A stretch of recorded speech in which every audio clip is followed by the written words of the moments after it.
بسم الله الرحمن الرحيم. قال الله تعالى في القرآن الحميد: وإذا قيل لهم آمنوا كما آمن الناس قالوا أنؤمن كما آمن السفهاء ألا إنهم هم السفهاء ولكن لا يعلمون.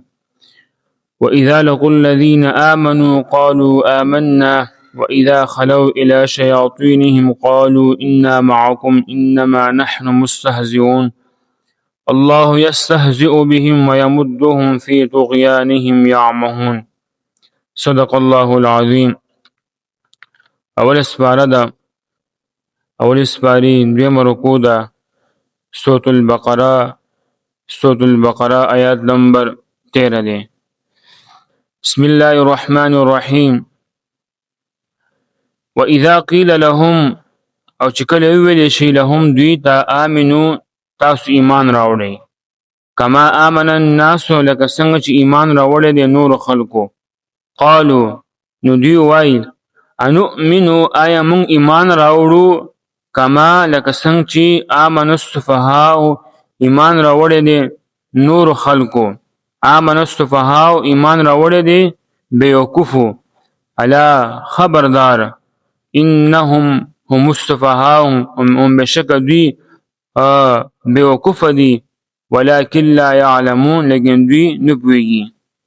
کما آمن الناس لکه څنګه چې ایمان راوړی دی نور خلکو. دینه مراد کما آمن الناس نه مراد رسول الله صلی الله علیه و آله وسلم صحابه دی مراد دي. نو معلومه شوله چې ایمان راوړلو د پاره د صحابه کرام رضوان الله علیهم اجمعین ایمان معیار دی.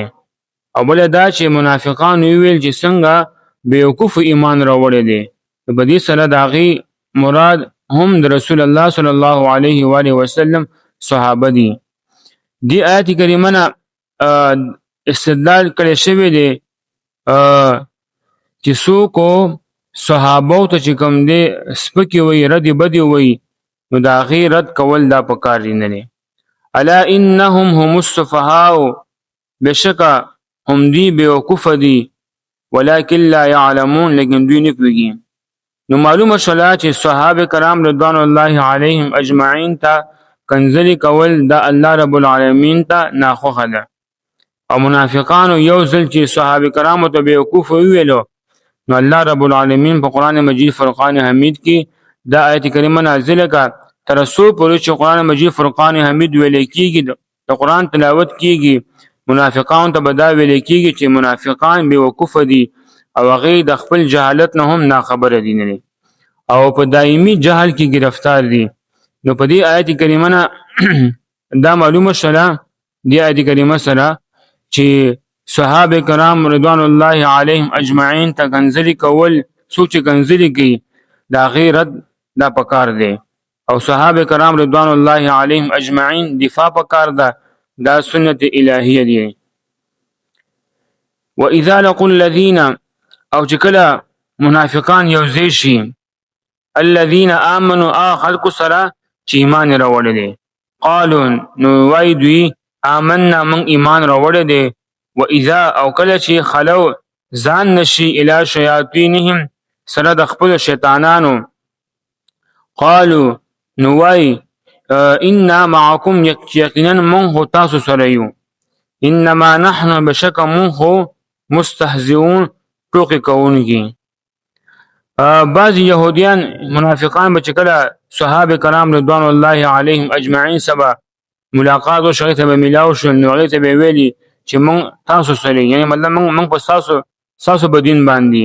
او چې کله به خپلو ملګرو سره یوځای شو د کافرانو سردارانو چې د کافرانو سردارانو هغې ته به ویل چې یقینا موږ خو تاسو سره یو او موږ خو صرف مسلمانان په چې کوم دی ټوکې کوو نه دی.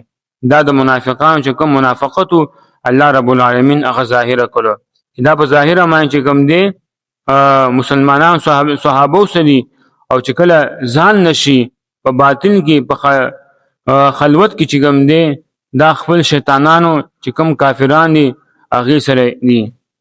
الله یستهزئ بهم الله رب العالمین یستهزئ بهم دوی ته به د دې ټوکو سزا ورکوي ویمدهم او دوی ته مهلت ورکوي فی طغیانهم په خپله سرکشۍ کې یعمهون چې سرګردانه دي. مفسرین کرام لیکلي دي چې کله د قصدن ټوکو کولو ته چې لیکلي چې قصدن ټوکو کولو ته استهزاء ویل کېږي او چې کله د دې نسبت الله رب العالمین طرف ته وي نو د دې معنی ده استهزاء یعنی سزا ورکول دي. یعنی الله رب العالمین دوی ته یو مودې پورې مهلت ورکوي بیا ناصافه چې کوم دی په خپل ګریفت کې دا منافقان دا کافران دا بینیسي. یو ترجمه ته بیا وکشي. واذا قيل لهم او چې کله وویل شي لهم دوی ته آمنو تاسو ایمان راوړئ کما آمن الناس لکه څنګه چې ایمان راوړی دی نور خلقو قالوا نو وایي دوی انؤمنو آیا موږ ایمان راوړو کما آمن السفهاء لکه څنګه چې ایمان راوړی دی بیوقوفو الا خبردار انهم هم السفهاء بشک هم دوی بیوقوف دي ولكن لا يعلمون لیکن دوی نه پوهیږي.